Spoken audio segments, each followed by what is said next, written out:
Perfect? Bang on my chest if you think I'm perfect. Go ahead, bang on it. No heart?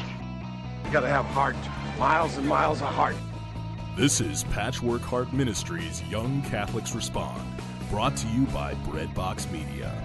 Now, here's your host, Bill Snyder. Thanks, Adam, and welcome to the program, everybody. I am Bill Snyder, and today my guest on Young Catholics Respond is Guy Murphy. Guy is the author of the book, The Weapon of Medjugorje, and others, but he is also a chemical engineer and the founder of Totally Yours. Totally Yours runs conferences and pilgrimages to holy sites all around the world, and Guy is an experienced pilgrimage leader and conference putter honor, if I can use that official title there, Guy. It's just a blessing to have him here on the program with me to talk about his conversion and really. Thanks, Bill. It's great to be here. Yes, Guy. So let's talk a little bit about the conversion that you went through, because it really is miraculous. Sure, very good. First, Bill, what happened was I heard about miracles taking place in Medjugorje, and as an engineer, I always like to see things for myself. And so this goes back to 1989 when I actually went there. But when I started thinking about going to Medjugorje, that was the first time I realized I didn't know anything about the faith. I grew up Catholic, went to Catholic grade school, high school, but then I took a little test, and I got 0 out of 100. And I go, boy, how am I going to figure out if Medjugorje is true or not if I don't know anything about the faith? So there's a story about Medjugorje was Jesus' mother was appearing to 6 shepherd children out there, giving them simple solutions on how to get God back into the center of their lives. Her basically was just saying God exists and he loves you. God alone is the fullness of life. And if you want to enjoy that fullness and obtain peace, you got to turn back to God. But people said when they go out there, they see a lot of these miracles. And that's the thing that was really intriguing me. So now I started brushing up on my Catholic faith, and I realized I don't know anything. So I go, I know, I'm going to have to read the Bible for myself. And I kind of took a whole year, and I kind of plowed through it. And one of the first stories that really kind of struck me was something we're all familiar about, was the Garden of Eden. We're all familiar with how Adam and Eve have everything in this paradise of pleasure, except they had the covenant of not to eat the forbidden fruit. And what happens? They eat the forbidden fruit, the devil tricks them into it, and then the whole history of the human race becomes like this comedy and tragedy of errors ever since. So as I was reading this Bible, I find out there's not only one special tree in the garden, there's 2. There's another tree called the tree of life. And if they eat that, they're going to live forever. When I heard the tree of life, I literally fell out of my chair on the floor. And I said, there's an antidote to the forbidden fruit? Because as a chemical engineer, that's what I'm, a troubleshooting engineer. And you're always looking for those solutions of the problems. And I go, why didn't the sisters tell me about that in grade school, that there's a solution to all these problems in the world? So I kind of made me propose a theory. I go, I bet you the Bible is about God giving us clues to find the tree of life. We're going to find it, we're going to eat it, and all the world's problems are going to be solved, and we're all going to live forever. It's going to be this wonderful world then.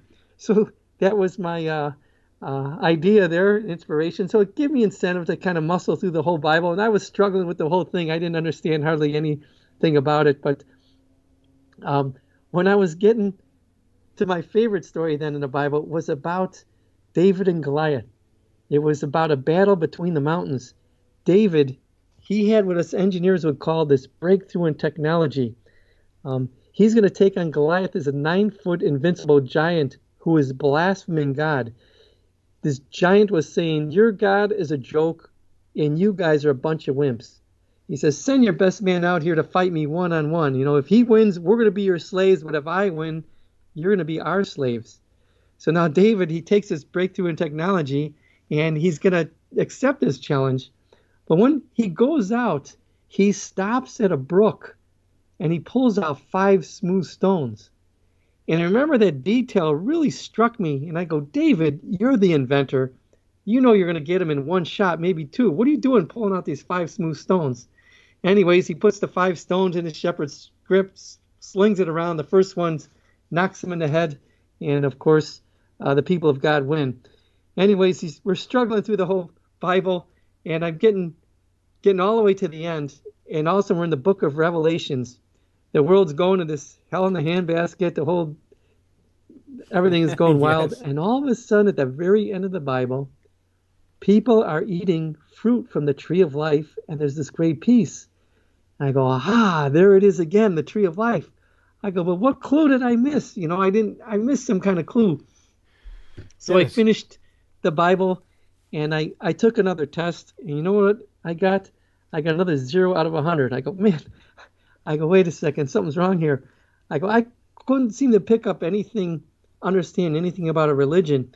And I knew they say the right brain is for liberal arts and the left brain is for math and science.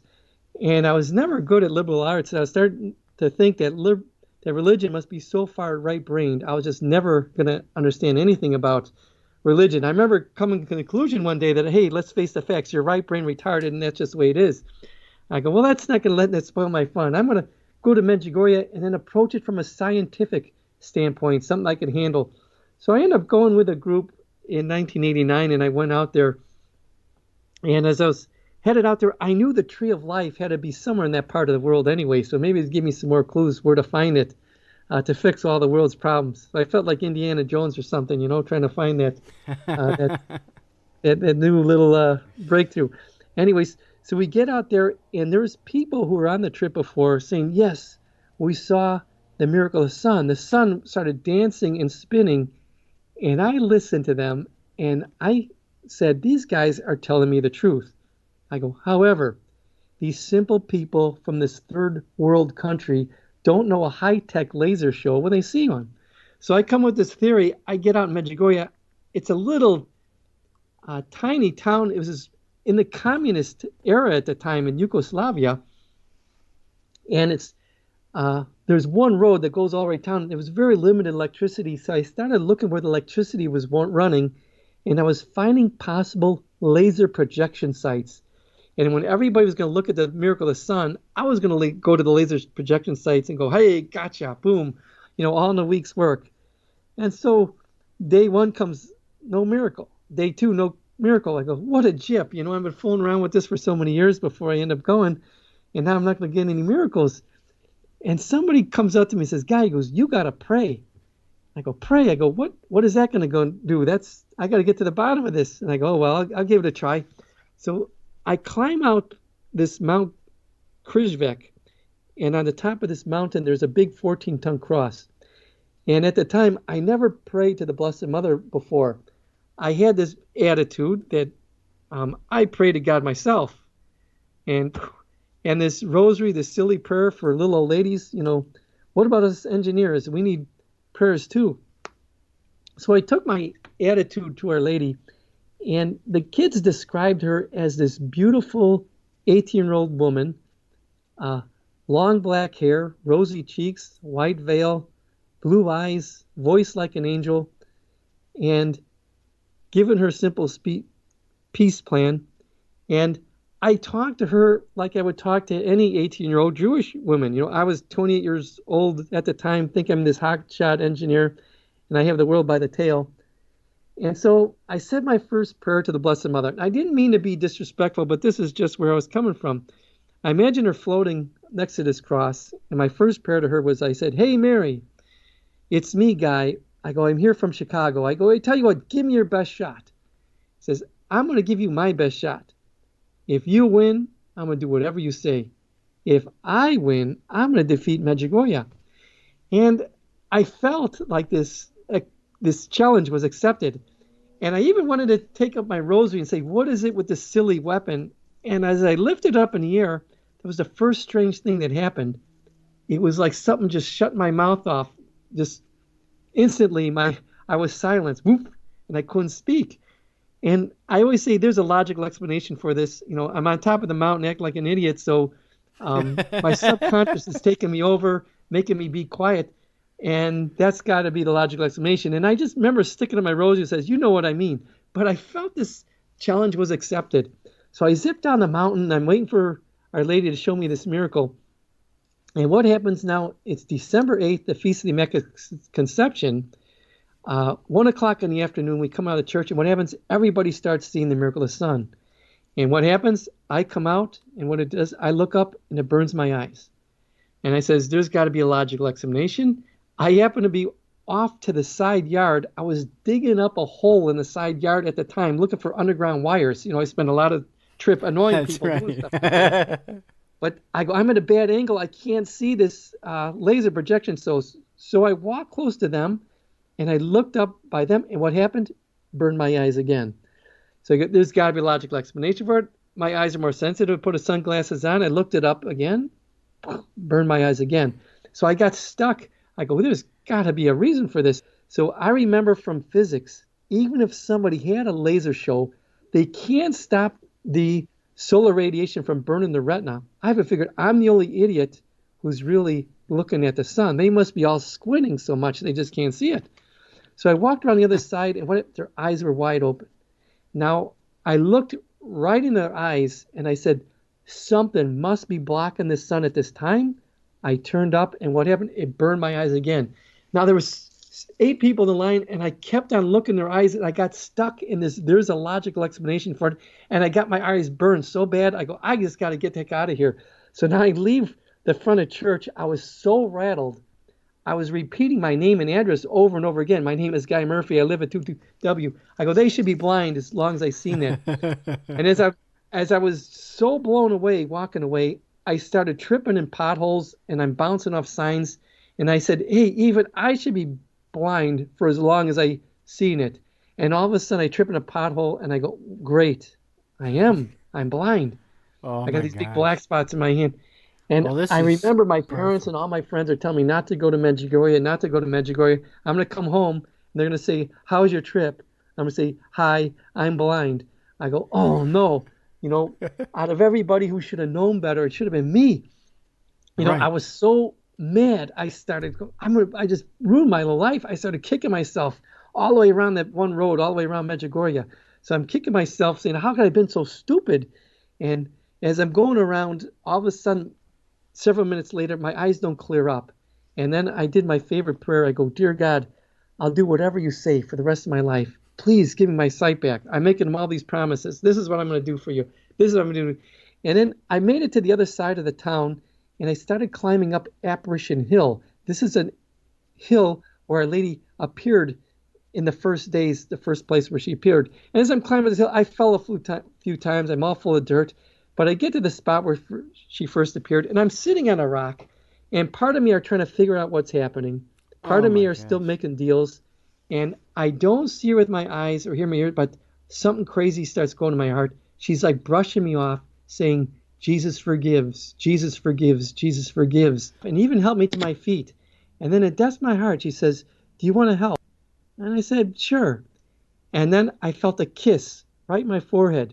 So if you look up at the sun, your eyes not only burn, you get a pain in the bridge of your nose.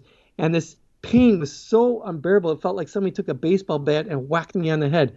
But when I felt this kiss, I got this tingling sensation in my forehead, and instantly my eyes had cleared up. And I was all happy, and I just ran down the hill saying, yes, yes, yes, across the field of grapes, and I went home. Praise the Lord. So I was all happy about that. Awesome. You are listening to the voice of Guy Murphy.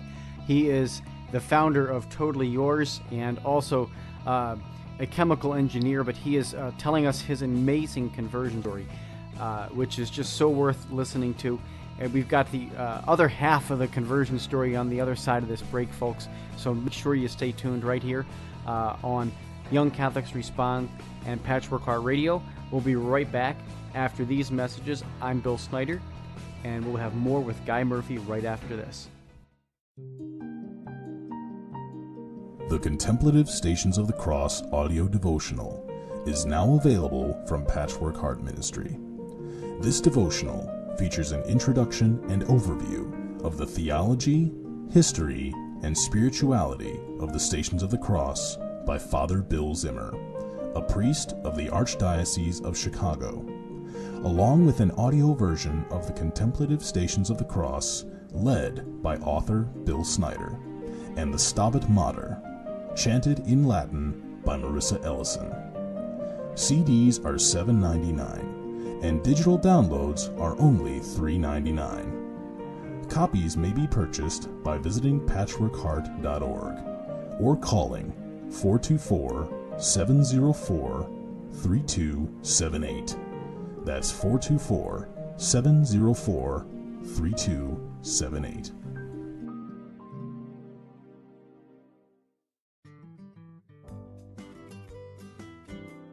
Judy Hare was a bankrupt, homeless, drug-addicted college dropout on the brink of divorce, but is now a seminary graduate and devoted wife and mother of 4 children. What happened? Find out in her autobiography, Shattered: How God Restored My Heart and Life.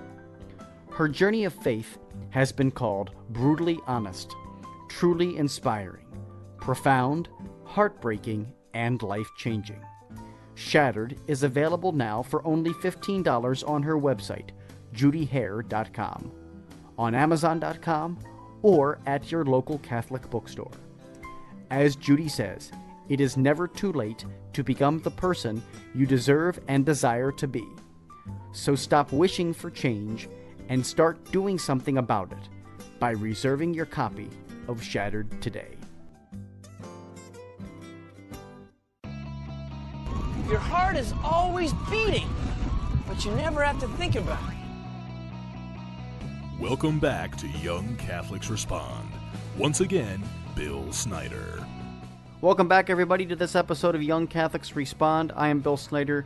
Today my guest is Guy Murphy. He is the founder of Totally Yours. He is also the author of The Weapon of Medjugorje, which details the conversion story he's telling us right now. And he talked a lot about his initial part and trip to Medjugorje. And so he's kind of left us off right at the right point of him leaving Medjugorje for the first time, and now has promised to God and our Blessed Mother that he will do whatever she asks of him. So here you go, Guy. Very good. Thanks, Bill. So when I get home, I realized that I challenged her and she whacked me in the head and she won fair and square. So I go, oh my gosh, so I have to start living her messages. And her messages were, praying the rosary, fasting, going to confession, reading the Bible, going to Mass. And I tell you what, I started praying the rosary. Now I have no doubt that Medjugorje is true, but I still think this rosary is this little old lady prayer. So at the time, I wasn't familiar with the mysteries, the meditation and life of Jesus.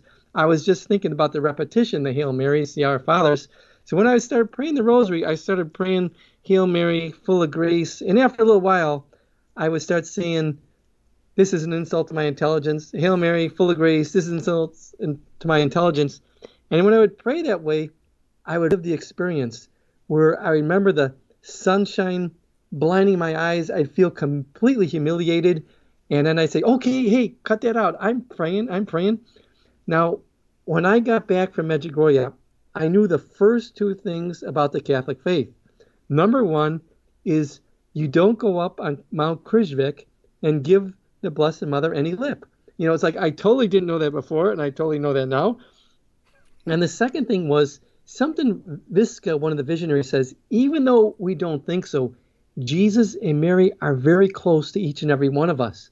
But we have to open our hearts, and through the grace of God, we'll realize by our hearts that they're there and how much they love us. So when I get home, it was so obvious that it was like looking through a 2-way mirror that the Blessed Mother was there hovering over me, making sure that I pray her prayers. So I'm starting to pray her prayers, and then when I relive that experience, I knew she's doing that. So I'm looking up and I go, hey, okay, I'm praying. So this doesn't go on just for 1 or 2 days where I'm praying and I relive this experience. It goes on for every day for 3 months. And at the end of the 3 months, I'd say, Hail Mary, full of grace. I go, this is an insult to my intelligence. I'd relive the experience. I feel the sun blinding my eyes. I'm completely humiliated. And I know she's doing that. So I look at her, I go, cut that out, Blessed Mother. I go, I can't help it if this is a silly prayer. And somebody had given me a pamphlet, and I says, look at this. First joyful mystery, the Annunciation. Fruit of the mystery, humility. What does humility have to do with the Annunciation? I don't get it. Humility is what you did to me in Medjugorje. You bopped me in the head just like David bopped Goliath in the head. And then it was like the light that went on that I realized that a lot of things in the Old Testament foreshadowed the true fulfillment in the New Testament. And all of a sudden, I saw my rosary. If you hang it on the cross and you see the loop of the beads go around, it foreshadowed, it is the true weapon foreshadowed by David and Goliath's sling. I saw the sling of the rosary, of David's sling fulfilled in the rosary.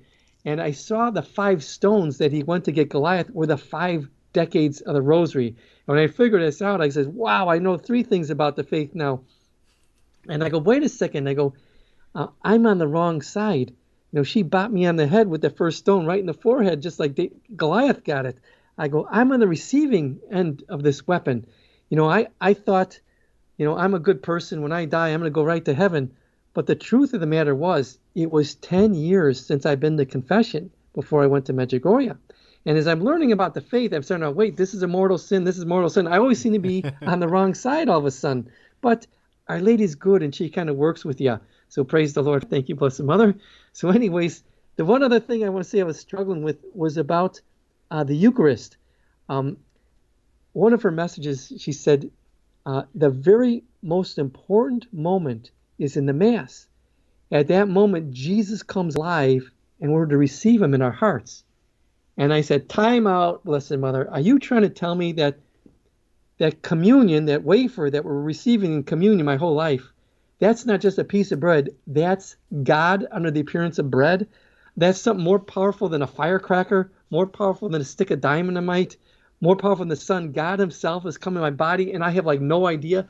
There's no way I can miss that. I'm not that stupid. And I was so mad, I literally even picked up a pillow, went to throw it to him. I go, who am I throwing this pillow at now?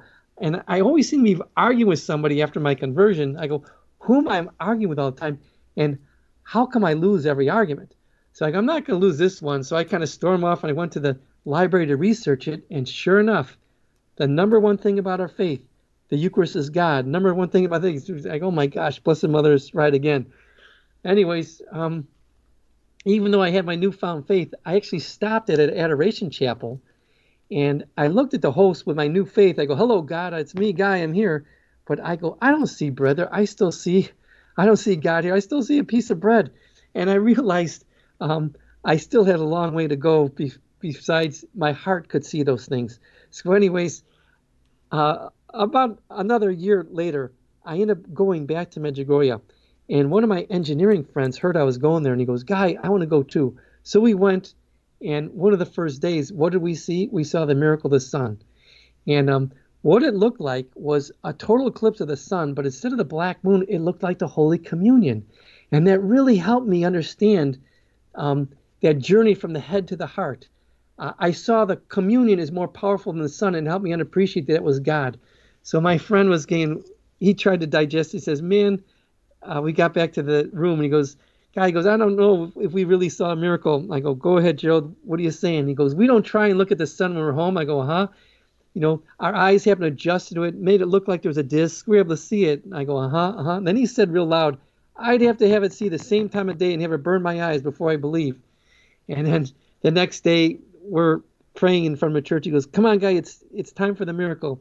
So I go, you go right ahead, Gerald. I'm staying for the Mass and praying. I pray for the rosary and the Mass. I come back out, and I find him on the bench. And he's sitting on the bench, and he's got his hands covering his eyes like that. And later on, I found out, I said, what happened, Gerald? He says, I believe it now. So everybody saw the miracle of the sun, and it burned his eyes the same time of day. So now he's a believer too. So, the engineers, it take us a little longer. Anyways, when I get back home, I go, all right, Blessed Mother, you definitely have an in with a God. You know all those mysteries. So I'm going to actually humble myself and ask you the question, where am I going to find the tree of life? I know you know where it is, the tree that we're to eat the fruit and live forever. And in the depths of my heart, I hear us saying, pray the rosary for all you ask of me. Not happy with this answer, I decided to go, okay. So I started praying the rosary First joyful mystery went okay. Second joyful mystery, I'm meditating now. She visits her cousin Elizabeth. And Elizabeth, then, filled with the Holy Spirit, says in a loud voice, "Blessed are you among women, and blessed is the fruit of your womb." And I go, fruit? I'm thinking, what's this tree of life? It must have been a very special fruit, an apple tree, a cherry tree. Then Elizabeth's words, fruit of your womb. I go, fruit? I go, Blessed Mother, it's you. You're the true tree of life. And the fruit that we're to eat to live forever is the fruit of your womb, Jesus, the Eucharist. And so it was a really eye-opening for me. And now I spend a lot of time still trying to do whatever she says. And we're doing pilgrimages all over the world, especially to Medjugorje and all the Marian shrines, and do conferences. So sometime in the Chicagoland area, people can't go on pilgrimages. So we do a little pilgrimage where we have them come there. We do one in November, 10, 11. I'll be at the Clarion in Elmhurst. And you can see that on our website, medj1.com. And then the fall, we do at Pheasant Run in St. Charles. So we praise the Lord for Blessed Mother having patience with us engineers too, huh? Oh, absolutely, Guy. I think your story is really, really inspiring, and I think so many young people out there searching, listening to this interview or listening to this conversion story will really gain from it, because there are a lot of young people out there. The program is called Young Catholics Respond. Well, it's also part a challenge to them to say, respond to this, right? And Our Lady, just much like you, respond to this. Go ahead, respond to this, Blessed Mother. I've got all these questions, and I think in your story, you really had that. It happened to you, and the Blessed Mother answered that. So what are some, other than going to your conferences, which are amazing? I've been an attendee at your conference. I've been an attendee on the pilgrimage to Medjugorje. In fact, I was blessed to be your roommate, so that was awesome to be able to be your roommate and pray with you for a week on the trip to Medjugorje for myself. But talk to our listeners maybe about just about if they have questions, if they have doubts, if they have, whatever it is, what is that simple, easiest prayer for them? We got about, 2 minutes left. So what would you say, to the listener out there that's going, man, I've heard this, it's amazing, it's powerful, but I'm not sure it can happen for me. Very good. What I would say too, if you put something in the shower that get wet, if you go to Medjugorje, you're going to get a lot of graces. So I just say, if you have the opportunity, go there. The next best thing you do is just go to the website, the internet, and just look at the monthly messages. There's one on the 2nd of the month, the one on the 25th, and just read them, and then just ask in your heart. Go, hey, let Our Lady Medjugorje, if you're really there, that means God is sending you. Jesus was dying on the cross. He appointed you as our mother to help us, so I need help. I go, let me know the truth. And I said it in more disrespectful, give me your best shot. But it was basically, that was the thing. And as a mother, she knows how to get through to you, and that's why God's sending her. And so I would encourage you to do that, say that prayer, open my heart and see what happens. So praise the Lord. Awesome. Guy, thank you so much for your time. I want to make sure that I promote your book. Once again, it's The Weapon of Medjugorje. I know you have other ones out there, but the conversion is contained in The Weapon of Medjugorje. It's published by Totally Yours. And the website is medj1.com. Check it out. It has Guy's conference information, pilgrimage information. You've got great pilgrimages going on all the time, great conferences, as he mentioned. So make sure that you visit his website. It's Totally Yours, pilgrimages.com or medj1.com. Guy, thank you so much for your time here. It has been a blessing to have you on our program. All right. Thank you, Bill. Keep up the good work. All right. And this has been an episode of Young Catholics Respond. Until next time, from all of us here at Patchwork Heart Ministry, I'm Bill Snyder. Keep beating to your Catholic heart. This has been an episode of Young Catholics Respond. For more information about our program or to be a guest, visit patchworkheart.org, email info@patchworkheart.org, or call 424-704-3278.